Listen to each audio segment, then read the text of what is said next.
Hey crafty people, it's Tasha here. Welcome to my channel. Today I'm ink smooshing a BetterPress background, but you can use these techniques for stamped images or even die cuts too, whatever you want. If you aren't interested in the BetterPress info, then you can skip right ahead. I'll mark the chapter below. I chose the Hummingbird Nectar plates from Altenews November release, and I'm using the A2 card layout on my BetterPress platform to plan out how my card is going to look.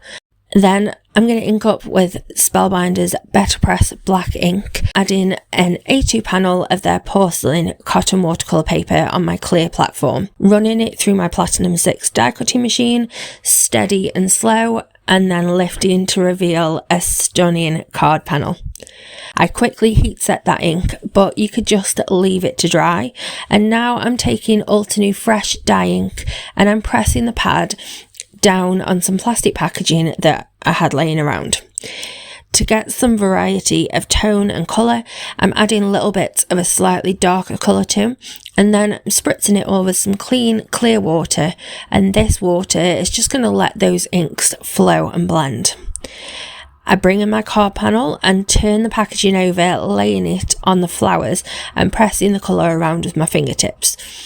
I still want a little more of that darker shade, so I'm adding just that to the plastic, spritzing and then repeating that same technique of pressing it out with my fingertips.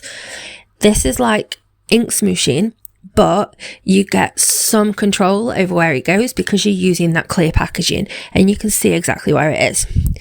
Now I'm thoroughly heat setting that pink with setting 1 on my Wow Heat tool. Now let's do the same technique on my Hummingbird, but I'm going to use some beautiful blue inks. I've got all the actual ink colours that I used linked below in my supplies list. Spritzing water onto those 2 blue shades, and when I start to lift that packaging, I can see that I've got too much water here, so I'm just going to mop up that excess with a cloth. Then I'm taking it to my Hummingbird, moving the packaging and manipulating that colour with my fingertips until I'm happy. Again, drying it thoroughly. Now, for some extra interest and some visual texture, I love to add splatters. I'm sort of directing the splatter by moving the card so that I'm going to have it all over that pink smooshed area, but I'm not too fussed on where it falls.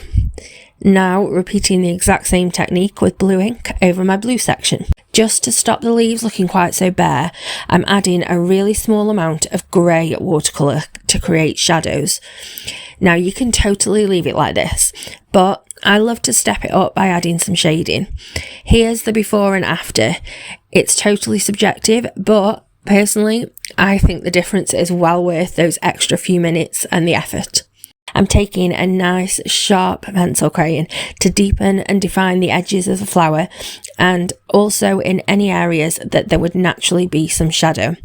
Then I'm switching to a looser and softer pressure to bring that shade out a little bit. I do the same to each of those little petals, and that little bit of shading just brings my flower to life. I repeated that for all the flowers, and now I'm moving on to my Hummingbird. I'm putting darker colour into all of the edges and folds using a sharpened pencil and firm pressure. Then I'm going to follow that by blending that colour out with softer pressure, and I'll even grab a lighter pencil for some really soft blending on the bird's body. So here's 2 examples of watercolouring BetterPress images. To see how I made that other card with the orange flower, check the link up top. This way is definitely so much quicker, and I really love how it turned out. Please subscribe, like, share, and let me know your favourite in the comments below. Have a lovely, happy, safe, and wonderful week. Stay crafty. Bye.